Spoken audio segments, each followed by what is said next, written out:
Bring back an old favorite, Lapu-Lapu in the EXP. You got to be really smart with that Lapu-Lapu, man. That CC Immune's going to have to come clutch before the Detonus Welcome, before the big chomp. There you go. So last, what was that? Baksha. It is Baksha. All right. Okay. YG. Last pick. Is the Barats going to go into the jungle? Do they pick up the Nolan here and try to bully the Hirara? Yeah, this is a fast-clearing jungler. This Hirara is not going to have a good time. The lack of AoE also from Pro. Yes, I know they have the ultimate of the Belric and technically AoE from the Lapu-Lapu, but a lot of their damage comes in single targets unless Yangon all decide to line up in 5v5s up against a Moskov, which I don't think they're going to do. Knowing YG, I want Ying on a carry. I want Ying on a damage dealer. Oh, what? They run it back with a Suyo. Wait. Isn't that kind of... this one, guys, is it? It's kind of weird. That is weird. Now, Yangon Galacticos, they brought out a draft that, yeah, I have to agree with, looks deadly. Then that Suyo comes back here, Leo. We haven't seen it too much. It kind of fell off a little bit after the nerfs, but maybe this is one of those cases where, you know what, the Hirara's got all this mobility. Let me just be this Suyo and try to match it. Nice, so it's not just the fact that it's the Hirara on the other side, it's the fact that Pro Esports are now playing with a more proactive lineup. Yep. I agree with Mirko, I agree with Renmar. Even Rainday knows that there's something up with this weird Suyo from out of nowhere. Yeah, could definitely struggle, but it's one of those cases where, if anything, Yangon Galacticos has really showed us that they're really good at just playing as a team. You know, playing team-centric across the map is what has worked so well for them. And yeah, even if we look at the emblems here, you know, it's not too much that we have to worry about on the side of Yangon Galacticos, because if Sanji has a similar game to what he had just previously, your Claude's going to scale up much quicker, you're much more deadly to that. And we all know this. These, whoa. Look at this Eudora. This is what I was going to talk about. Early revitalized, fourth out of PvP. One more hit and Kaiser draws first. The flicker in by Kaiser. Double kill from Eudora, striking like lightning. I don't even have to finish what I was going to say, because I was going to talk about the Eudora, man, and how good she's been in this tournament for MSC, but just in the meta in so far the past couple weeks even. And you see that, a double kill early on as we look at the replay brought to us by STC. Look at the damage you can do this early on. This is why we say it's kind of busted, man. I mean, and then the flicker forward to capitalize on the double. That's dirty. You know, it was compounding effort. Oh, real quick, up top near the orange. Han falls, Seth finds him, the trade. Coily goes down. Ying gets it. Oh, throwing it out into the wall. One more. And there goes another. PvP. Double kill for Ying. Sa falls another time. Yangon are calling all the shots despite losing the retribution holder. Oh, man, it just got way worse here for Pro Esports. I'm so surprised they continue to hone in, double down on this. Sorry on Felix. He's just, there's nothing he can do here. No, sir. That's the first turtle going to Yangon. Okay, so our whole concern with the Suyo isn't even the first point to worry about now for Pro Esports. It's just this. It's Kaze just getting another kill off cam. 4-0-2 under 3 minutes. Kaze the killer. He is chasing Coily and Kozen's kill records from the groups. He's taking him to the Thunderdome, man. I mean, there's something that you have to be concerned about. And it's just right now, it's all this Eudora in the hands of Kaze, because what is happening is her damage profile is already really great early on, especially when she hits level 2. You get one item, and you can almost, at this point, with this kind of lead, you can basically just one-shot someone with that combo. Hell, even if you get 2, you're even more of a threat. Nice mount here, coming in. Han dealing a lot of damage. Ying scores another. Detonus welcome. Really spinning out. There was no one left to bite. Yeah, it's... Again, Pro Esports, this might be another quick one. Coily forced to just kind of deal with this pressure on this side of the map. You've got tanky enough heroes, too, for YG to go ahead and deal with between Ying and Blink. You know, Blink, synergistically, between the Glue and also Kaze and the Eudora, it just, that's enough burst as well. And you can't really escape from that, because you're either getting stunned or you're getting dragged back. Just like what we saw, the interaction in the previous game, when you had that Jushin. Sanji goes back with the BMI, he's going to be safe, but this is the hard part here, Leo, is for Pro Esports. Where is that opening? Where is that opportunity then for them to actually get something here? Because originally we thought it would be these arrows with the Selena, maybe the Belric play. I'd say it's off of a perfect arrow, which Sa hasn't yet found. Yeah. The best chances would have been before the turtle or during those early skirmishes, but I don't know, something about Sa and Yangon Galacticos being so far up front throws off the accuracy. And you know what the problem is? Even if you land an arrow in your Sa and it's not Kaise, you're going to get stunned and bursted down anyway. So you have to be able to land it on the right target. And right now, that's Kaise. And he's playing so well protected around the team here. Second turtle up. They're going to fight for it. Throws it out. Han secures with the retribution. There you go, taking route. There's PPP. Kaise, very low, but takes out Coily first. Kaise still alive. Han fights PPP. Coily goes down. And now there's a trade. Finally, Pro on the board. 2 for 3. But the turtle still goes over to the Burmese. Again, they got Kaise. They shut him down, but at what cost? You know, at this point, Yangon Galacticos is happy to go ahead and just take what they want. Objective. Now they're going to take some tier 1 turret in the mid.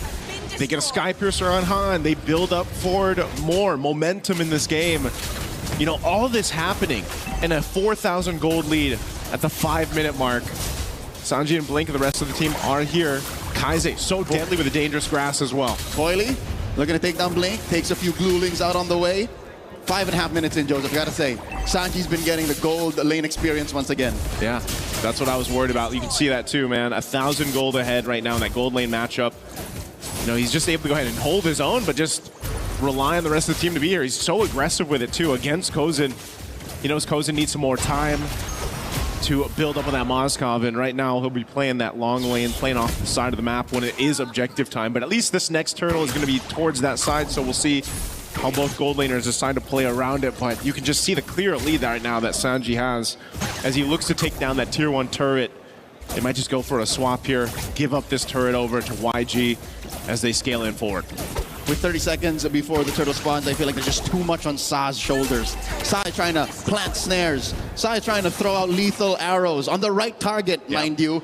It seems to be Blink right now, but even with all these ults thrown out, Blink might survive. SOD sidesteps in, buys a little more time, but PPP punches him into the ground. A little bit of a kill, some respite for Pro. Yeah, a bit of a baby step in the right direction that Pro Esports needs. Again, they need to slowly build up here in their own favor, and you know, at some point, you just gotta get what you can take. Oh, Han is 2 levels up on Coily. Despite the man advantage for Pro, the retribution count is just so much higher. Look, Yangon will secure this easy peasy. Yeah, even without Blink, you know, there's just too much of a threat right now for YG's lineup.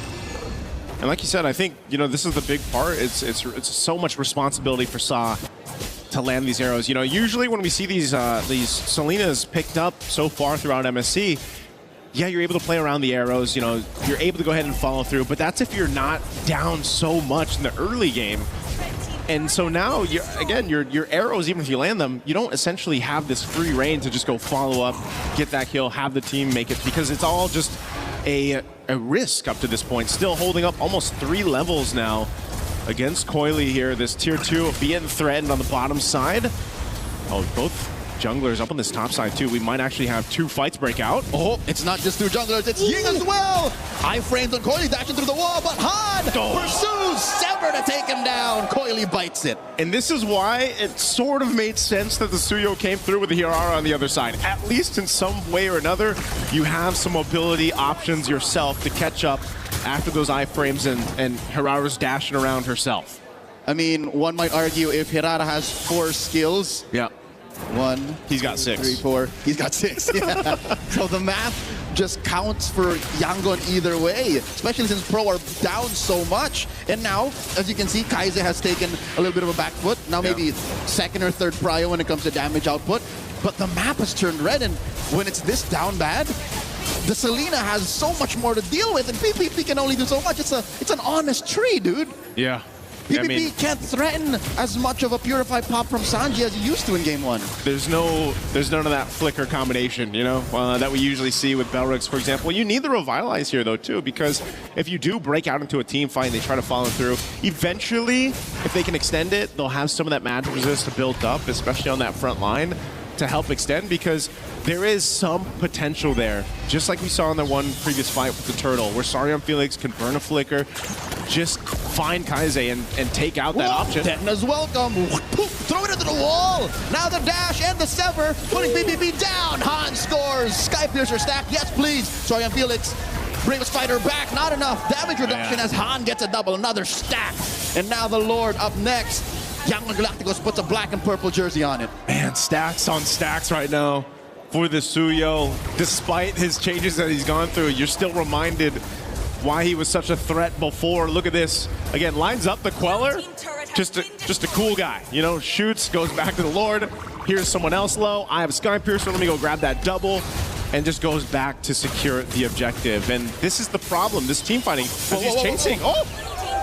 As if talking about it in the instant replay wasn't enough, Han does it again. 5-1-5. The penultimate hero of the M6 World Championships are back. 10K almost up, Joseph. 9,500 gold for Yangon Galacticos. They're about to pop so many holy shields, and the Lord isn't even halfway through the river. Man, it feels like the 2 days that we had between groups and now knockouts has taken us back 2 months, you know, in terms of the meta. 2 years with Suyo. 2 years even, yeah, in some cases, because Suyo popping off this way, again, it takes the team to make it happen. Oh, again, a Queller, Soul Sever, enough to bring Sariam Felix to half, but now they're going to deal with this Lord. That's your front line. Gonna crash in. Holy Shield already popped. Young Galacticos can force the issue here. They choose to take the disciplined route. Welcome. No, he can just cancel this. Yeah. He's fine. Just throwing some dirt in the back there.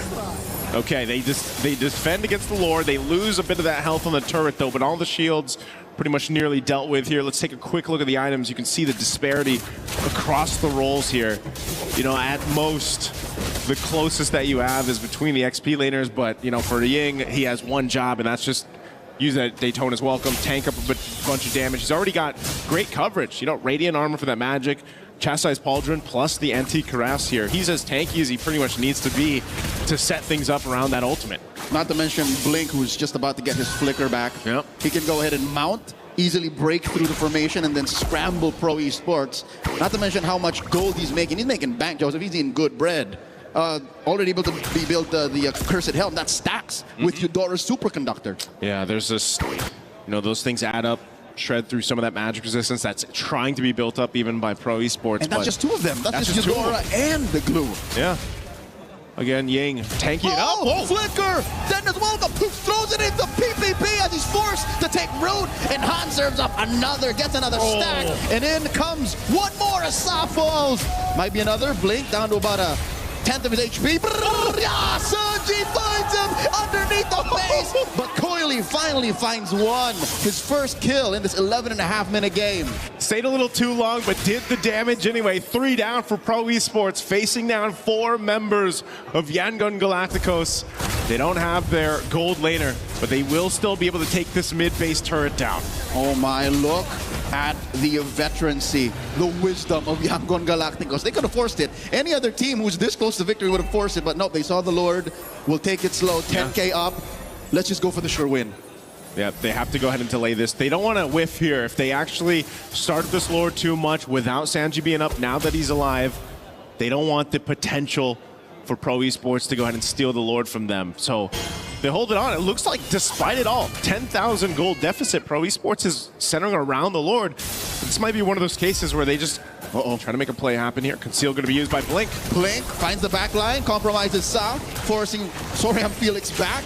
Felix does oblige, tries to fight back. Sanji wailing away, gets knocked out by the Lord. Ying still holds on, and Dennis Welcome. Han secures the Lord, and there's one arrow thrown out. Not gonna be able to stop him, and they will take down PPP first. The trigger discipline on Ying doesn't force anything just yet. Yep, Ying still has that ultimate available, so taking one down, P will be back up for this defense, but Lord's already secured here for YG.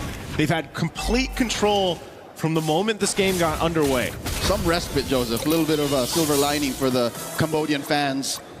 Almost max stacks on Han. That's not it. What I'm trying to say is, Pro has come back from worse. Yeah. If you'll remember their clencher in the group stage, they have fought tooth and nail to take back that final moment to try and get into the knock. But wait, real quick, another Dennis Welcome from Ying. Coily goes down, blazing the wind in the face. Felix falls, 2 down. I'm not sure they can defend. Oh, I'm not sure if they can, man. They still got a Lord to deal with here, and it's a fully stacked on 9-1-6. Waves coming from all directions. PPP falls, Sanji takes him down. Lord underneath the base. Down goes Kozin, and just like that, Yangon Galacticos at match